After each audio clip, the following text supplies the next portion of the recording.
Hello दोस्तों, online study point में आपका स्वागत है। और आज की हमारी जो वीडियो है उसमें हम ज्योग्राफी के कुछ इंपॉर्टेंट क्वेश्चंस डिस्कस करने वाले हैं जो कि आपके आने वाले एग्ज़ाम्स के लिए काफ़ी ज़्यादा एक्सपेक्टेड है और बहुत ज़्यादा हेल्पफुल होने वाले हैं। तो वीडियो को लास्ट तक देखिएगा। वीडियो अगर पसंद आता है तो लाइक एंड शेयर ज़रूर करें, और आपने अगर अभी तक चैनल को सब्सक्राइब नहीं किया है तो प्लीज़ चैनल को सब्सक्राइब करें, बेल आइकन प्रेस करें जिससे कि वीडियो का नोटिफिकेशन आपको नहीं मिल पाए। और यहाँ मुझे आपको बस यही बताना है कि समटाइम्स यूट्यूब के थ्रू नोटिफिकेशन नहीं आता है वीडियो का, तो वीडियो आप तक नहीं पहुँच पाता है। उसके लिए आपको करना ये है कि आप हमारा टेलीग्राम ग्रुप जो है उसको ज्वाइन करें। वहाँ पर सारे ही वीडियोस की नोटिफिकेशन अवेलेबल होते हैं। ओके, और वीडियो को लाइक और शेयर करना बिल्कुल मत भूलिएगा। वीडियो की जो पीडीएफ है वो भी टेलीग्राम ग्रुप पर आपको अवेलेबल हो जाएगी।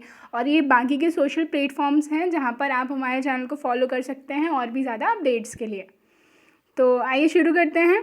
पहला क्वेश्चन है, नौकलियाई झरना किस प्रदेश में है? तो जो नौकलियाई झरना हम बात करें फॉल्स किस प्रदेश में है, इंडिया के किस स्टेट में है? तो ये है मेघालय में। ठीक है ना, मेघालय के चेरापूंजी में है। और अगर हम इसकी हाइट की बात करें तो लगभग 340 मीटर ये ऊंचा है, और इसकी जो चौड़ाई है लगभग 75 फीट है। ठीक है ना, कहाँ पर है, कौन सा स्टेट में है? तो मेघालय में। मेघालय में कहाँ? चेरापूंजी। नेक्स्ट देखते हैं, निम्नलिखित में से किस बायोम में पेड़ नहीं है? ठीक है ना, तो कौन सा बायोम है जिसमें पेड़ नहीं है? तो ये कौन सा है? टुंड्रा। ठीक है, टुंड्रा क्यों है? जो टुंड्रा अगर क्षेत्र की बात करें, हम टुंड्रा एरिया की बात करें तो ये कहाँ होता है? लगभग उत्तरी ध्रुव के पास वाला ये एरिया है। ठीक है ना, हमारा जो नॉर्थ पोल है उसके पास वाला एरिया है। और यहाँ पर जो जलवायु है वो क्या अत्यधिक शीत होती है, बहुत ज़्यादा हम कहें टेम्परेचर लो होता है। इसके कारण यहाँ पर जो हम करें पेड़ कहें, वनस्पति कहें, तो वो बहुत ज़्यादा रेयर अमाउंट में प्रेजेंट होते हैं। ओके, और जैसे कि आप सबको पता है पीडीएफ के बारे में, फिर भी मैं बता देती हूँ कि आपके सारे ही आने वाले एग्ज़ाम्स के लिए बहुत ज़्यादा हेल्पफुल होने वाली है। आपको कोई दूसरी बुक परचेज़ करने की ज़रूरत नहीं है जीके के लिए। सारे सब्जेक्ट्स यहाँ पर कवर अप किए गए हैं। सारे जो आपकी मिसलेनियस फैक्ट हैं वो भी आपको यहाँ मिल जाएंगे, और जो इम्पॉर्टेंट करंट अफेयर्स हैं वो भी आपको यहाँ मिल जाएंगे। जैसे कि हमारे जो भी अपडेट्स हैं पॉलिटी में, जम्मू एंड कश्मीर को लेकर या अदर कमिटीज़ को लेकर, सब कुछ अपडेटेड आपको इस पीडीएफ में मिलेगा। अगर आपने अभी तक नहीं परचेज़ किया है तो प्लीज़ इसको जाकर परचेज़ करें। प्राइस भी बहुत ज़्यादा नहीं है, जस्ट 49 ओनली। ओके, तो इसका जो लिंक है वो डिस्क्रिप्शन में मिल जाएगा, आप वहाँ से इसको डाउनलोड कर सकते हैं। अगला क्वेश्चन देखते हैं, राजस्थान के कुल क्षेत्र का कितना प्रतिशत हिस्सा थार मरुस्थल में स्थित है? तो हमारे इंडिया में जो थार मरुस्थल है, ठीक है ना, वो विश्व का हम कहें 10th नंबर पे है ना, 10वां सबसे बड़ा मरुस्थल है। ठीक है ना, और इंडिया में है ये जो अप्रोक्स 2 लाख किलोमीटर स्क्वायर का जो क्षेत्र है, जो एरिया है, उतने में ये फैला हुआ है। ठीक है, और राजस्थान का ये कितना एरिया कवर अप करता है? तो लगभग 60%। ठीक है ना, 60% एरिया कवर करता है ये। नेक्स्ट देखते हैं, ग्लेशियर से पिघलने, वाष्पीकरण और हिमस्खलन के कारण बर्फ कम होने को क्या कहा जाता है? तो देखो, ग्लेशियर्स पिघल रहे हैं, वाष्पीकरण हो रहा है, वेपराइजेशन हो रहा है, हिमस्खलन हो रहा है, इसके कारण जो बर्फ़ की कमी आती है उसको क्या बोला जाता है? तो उसको अपक्षरण बोला जाता है या फिर इरोजन बोला जाता है। ठीक है, क्या बोला जाता है? अपक्षरण इसको बोला जाता है। नेक्स्ट देखते हैं, डैम्पियर हॉजस रेखा निम्नलिखित में से किससे संबंधित है? तो जो डैम्पियर हॉजस रेखा है ये संबंधित है सुंदरबन से। सुंदरबन क्या है? डेल्टा है जो कि गंगा और ब्रह्मपुत्र नदी के द्वारा बनाया जाता है। ठीक है, और ये जो है काल्पनिक रेखा है जो 1829-30 में बनाई गई थी, खींची गई थी। ठीक है ना, ये रेखा सुंदरबन डेल्टा की उत्तरी सीमा को दर्शाती है, और जो पश्चिम बंगाल का परगना जिला है उसके समानांतर ये स्थित है। ठीक है, तो किससे संबंधित है ये? तो ये संबंधित है सुंदरबन डेल्टा से। नेक्स्ट देखते हैं, उत्तर पश्चिमी पवनों के कारण भारत में क्या होता है? ठीक है, तो उत्तर पश्चिमी पवनें, ओके, नॉर्थ वेस्टर्न जो विंड हैं उनके कारण भारत में क्या होता है? तो उनके कारण चेन्नई में शीतकालीन वर्षा होती है। बहुत इंपॉर्टेंट क्वेश्चन है, याद रखिएगा। जो नॉर्थ वेस्टर्न विंड्स हैं, ठीक है ना, उनके कारण क्या होता है? तो चेन्नई में शीतकालीन वर्षा होती है। नेक्स्ट देखते हैं, भारत का सबसे बड़ा नमक उत्पादक राज्य कौन सा है? तो भारत का जो सबसे बड़ा नमक उत्पादक राज्य है वह कौन सा है? वह है गुजरात, ठीक है ना। भारत में प्रतिवर्ष यानी कि पर ईयर अप्रोक्स 160 टन्स जो है नमक का उत्पादन होता है, प्रोडक्शन होता है। भारत विश्व का तीसरा सबसे बड़ा नमक उत्पादक देश है, ठीक है। और गुजरात, राजस्थान, आंध्र प्रदेश और तमिलनाडु जो है इसके 4 प्रमुख नमक के उत्पादक राज्य हैं, ठीक है। और उड़ीसा में भी कुछ एरियाज़ हैं जैसे कि गंजम पुरी, बालासेर, इनमें भी लगभग 30,000 टन्स ऑफ नमक का यहाँ पर क्या होता है, प्रोडक्शन होता है, ठीक है ना। और इंडिया में ओवरऑल कितना होता है, तो 160 लाख टन, ठीक है।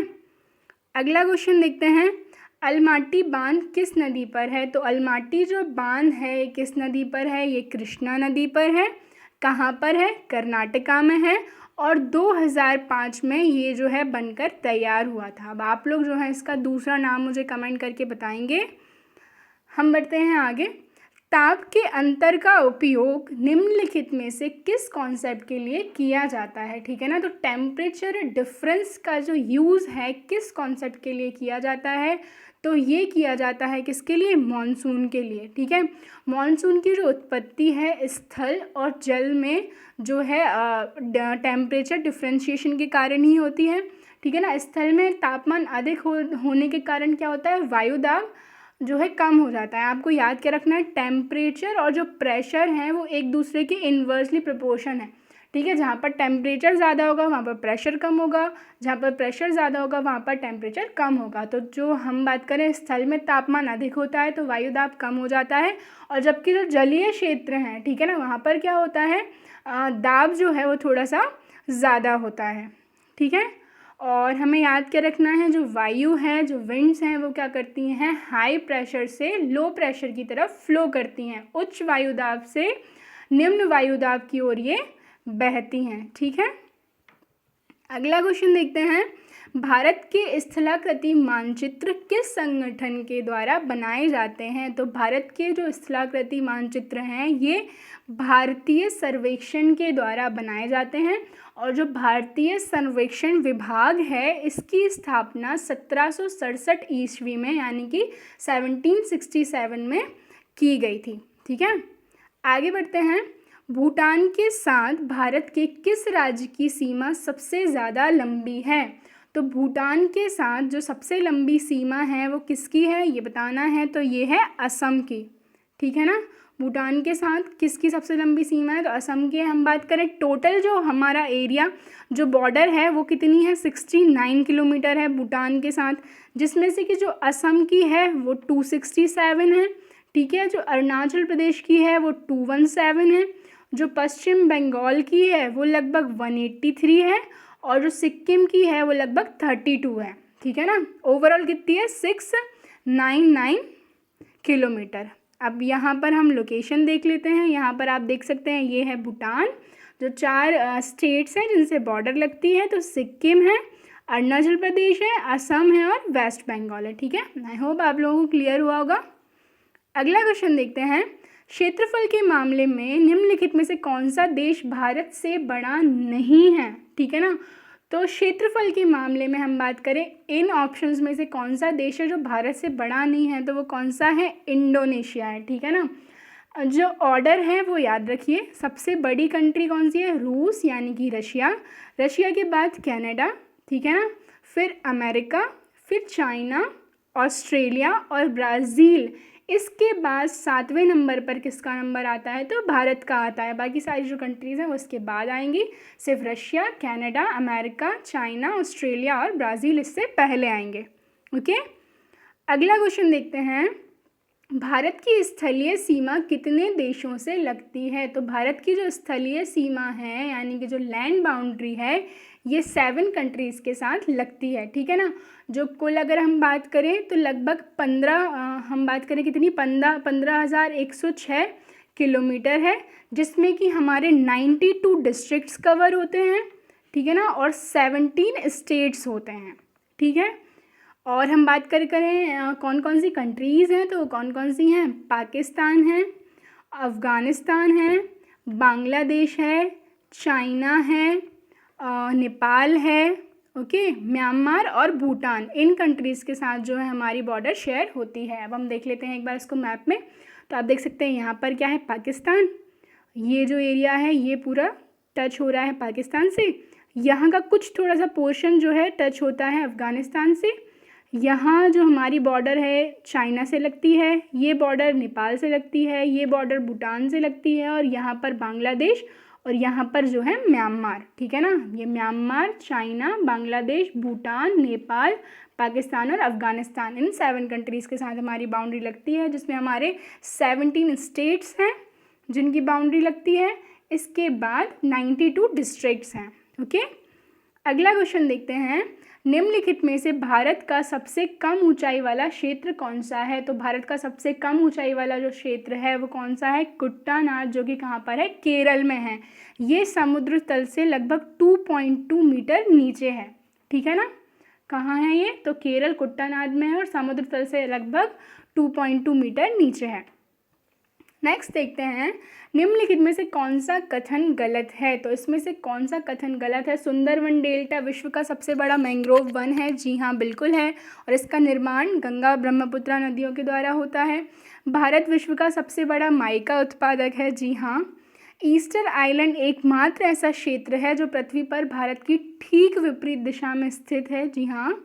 भारत की सबसे बड़ी खारे पानी की झील गुजरात में है। ये जो ऑप्शन है सही नहीं है। ठीक है ना, तो ये वाला कथन गलत है। भारत की सबसे बड़ी खारे पानी की झील जो है कहाँ पर है, उड़ीसा में है, जिसका नाम क्या है, चिल्का झील। ठीक है ना, इसका जो एरिया है लगभग 1100 वर्ग किलोमीटर। ठीक है ना, 1100 किलोमीटर स्क्वायर। ठीक है ना, चिल्का झील जो है सबसे बड़ी। नेक्स्ट देखते हैं, मालवा पठार किस राज्य का हिस्सा नहीं है। तो मालवा पठार राजस्थान, गुजरात, मध्य प्रदेश, इन तीनों का हिस्सा है, जबकि महाराष्ट्र का नहीं है। ठीक है ना, कहाँ कहाँ, राजस्थान, मध्य प्रदेश और गुजरात में है ये। इसका जो कुल हम क्षेत्रफल की बात करें तो 81,767 किलोमीटर स्क्वायर जो है इसका एरिया है। ठीक है ना, कौन कौन से स्टेट्स का पार्ट है, तो राजस्थान, गुजरात, एमपी। किसका पार्ट नहीं है, तो महाराष्ट्र। इसकी जो लोकेशन है वो भी देख लेते हैं। ये देखिए, ये है मालवा का प्लेट्यू। ठीक है ना, एमपी, राजस्थान, गुजरात में है, जबकि महाराष्ट्र में ये नहीं है। ठीक है, नेक्स्ट क्वेश्चन देखते हैं, निम्नलिखित में से भारत के किस राज्य की सीमा म्यांमार से नहीं लगती। तो भारत के किस राज्य की सीमा म्यांमार से नहीं लगती, तो ये है असम। ठीक है ना, हम बात करें भारत की म्यांमार से जो सीमा है लगभग 1643 किलोमीटर है, और इसके साथ अरुणाचल प्रदेश, नागालैंड, मणिपुर और मिज़ोरम, ये चार स्टेट्स हैं जिनकी बॉर्डर लगती है, असम की नहीं लगती। ये देखिए, ठीक है ना, नागालैंड, ठीक है, मणिपुर और अरुणाचल प्रदेश और मिज़ोरम, ये 4 स्टेट हैं जिनकी बॉर्डर लगती है म्यांमार के साथ। नेक्स्ट देखते हैं, निम्नलिखित में से भारत में ही उत्पन्न होने वाली सबसे लंबी नदी है। तो भारत में उत्पन्न होने वाली सबसे लंबी नदी, देखिए ब्रह्मपुत्रा की हम बात करें तो ब्रह्मपुत्रा भारत में उत्पन्न नहीं होती। ठीक है ना, भारत में कौन सी नदी उत्पन्न होती है सबसे लंबी, तो गंगा, जो कि कहाँ से, गंगा नदी उत्तराखंड में गंगोत्री ग्लेशियर से निकलती है। इसकी जो लंबाई है अप्रॉक्स 2525 किलोमीटर है, और ये बांग्लादेश से होती हुई बंगाल की खाड़ी में गिर जाती है। बांग्लादेश में जाकर हम जो बात करें ये किस रिवर से मिलती है, तो ब्रह्मपुत्रा से। ठीक है, और जो गोदावरी नदी है ये साउथ इंडिया की सबसे बड़ी रिवर है। नेक्स्ट देखते हैं, ये आप गंगा रिवर का हम देख सकते हैं जो भी बेसिन है। ठीक है, इसका जो भी कैचमेंट एरिया है, ये जो है कहाँ कहाँ से ऑरिजिन होती है और कितने स्टेट्स को होते हुए ये कहाँ चली जाती है, फिर ये जाती है कहाँ पर, बे ऑफ बंगाल में। ओके, नेक्स्ट देखते हैं, निम्न में से कौन सा कथन गलत है। तो इनमें से कौन सा कथन गलत है, तो इसका जो आंसर है वो है सी। ठीक है ना, बाकी के ऑप्शन आप देख सकते हैं। सी जो है कि खासी पहाड़ियों को स्थानीय भाषा में लुशाई कहा जाता है, तो इसका आंसर ये नहीं है। जो मीज़ो पहाड़ियाँ हैं, ठीक है ना, उनको स्थानीय भाषा में लुशाई कहा जाता है, और मीज़ो जो पहाड़ियाँ हैं मिज़ोरम और त्रिपुरा में स्थित हैं, और समुद्र तल से इनकी जो ऊंचाई है लगभग 2157 मीटर ऊंची है। ओके, नेक्स्ट देखते हैं, भारत चुक्की प्रपात भारत के किस राज्य में स्थित है। तो ये किस राज्य में स्थित है, ये है कर्नाटका में, ठीक है ना। बेंगलोर से लगभग 130 किलोमीटर दूर है ये, और ऐसा कहा जाता है कि ये वास्तव में जो शिव समुद्रम है उस प्रपात का ही हिस्सा है। नेक्स्ट देखते हैं, निम्न में से किस नदी का उपयोग ऑलिव रिडले कछुआ, ठीक है ना, ऑलिव रिडले जो टर्टल है काफ़ी फेमस है, तो अंडे देने के लिए करते हैं, ठीक है ना। तो कौन सी नदी है, ये जो नदी है ये है देवी नदी, ठीक है ना। जो देवी नदी है ये महानदी की एक प्रमुख शाखा है और ये उड़ीसा में बहने के बाद बंगाल की खाड़ी में गिरती है, ठीक है। अगला क्वेश्चन देखते हैं, निम्न में से किस क्षेत्र में मक्का प्रमुख भोजन है। मक्का जो है किस एरिया में, इनमें से, ठीक है, निम्न में से बोला है किस क्षेत्र में प्रमुख भोजन है, तो ये कहाँ पर है, मध्य अफ्रीका, यानी कि सेंट्रल अफ्रीका, हमारा जो अफ्रीका कॉन्टिनेंट है। हम बात करें कि मक्के की जो फसल है विश्व के कई विभिन्न भौगोलिक क्षेत्रों में उगाई जाती है। इसमें विटामिन ई होता है, विटामिन सी होता है, ठीक है, विटामिन ए होता है और कई सारे कार्बोहाइड्रेट्स भी होते हैं, ठीक है ना, और काफ़ी ज़्यादा न्यूट्रिएंट, हम बात करें न्यूट्रिएंट्स इसमें मिल जाते हैं। नेक्स्ट देखते हैं, भारत में अधिकतर किस प्रकार के वन पाए जाते हैं। तो भारत में जो वन पाए जाते हैं ये हैं उष्ण कटिबंधीय पर्णपाती वन, ठीक है ना, और इन्हें मॉनसून वन भी कहा जाता है। और ये जो वन है वो 70 से 200 सेंटीमीटर के बीच जहाँ पर वर्षा होती है उन्हीं क्षेत्रों में मिलते हैं। और इनमें जो प्रमुख ट्रीज़ की हम बात करें तो वो कौन से हैं, तो ये हैं आपके चंदन, शीशम, महुआ, साल, टीक एवं बांस के वृक्ष, ठीक है। अगला क्वेश्चन देखते हैं, काचिन पहाड़ियाँ भारत की किस देश के साथ सीमा का निर्माण करती हैं। तो ये किस देश के साथ सीमा का निर्माण करती हैं, तो ये करती हैं म्यांमार के साथ। और भी एक और बात याद करेंगे, जो अराकन यूमा है वो भी बाउंड्री फॉर्म करता है between India and the Myanmar, ठीक है। जो काचिन पहाड़ियाँ हैं म्यांमार के उत्तर पूर्व काचिन राज्य में हैं और ये सीमा का निर्माण करती हैं इंडिया और म्यांमार के बीच में, और ये अरुणाचल प्रदेश के साथ लगती हैं, ठीक है। अगला क्वेश्चन देखते हैं, भारत के विशाल मैदानों के संबंध में निम्न में से कौन सा कथन सही है। तो इनमें से कौन सा कथन सही है, भारत में विश्व का सबसे बड़ा एलुवियम निक्षेप पाया जाता है। जी हाँ, बिल्कुल, खादर क्षेत्र निम्न ऊंचाई वाले क्षेत्रों में स्थित है, ठीक है, और खादर क्षेत्र की अपेक्षा बांगर में न्यू एलुवियम होता है। तो ये वाला जो ऑप्शन है ये रॉन्ग है, हमारा फर्स्ट और थर्ड जो है करेक्ट है, यानी कि सी वाला आंसर हमारा सही हो जाएगा। तो ये तो थी हमारी आज की वीडियो अगर पसंद आती है तो लाइक एंड शेयर ज़रूर करें, और आपने अगर अभी तक पीडीएफ को परचेस नहीं किया है तो जाकर के पीडीएफ परचेस करें, आपके लिए काफ़ी ज़्यादा हेल्पफुल होने वाला है। Okay, thank you.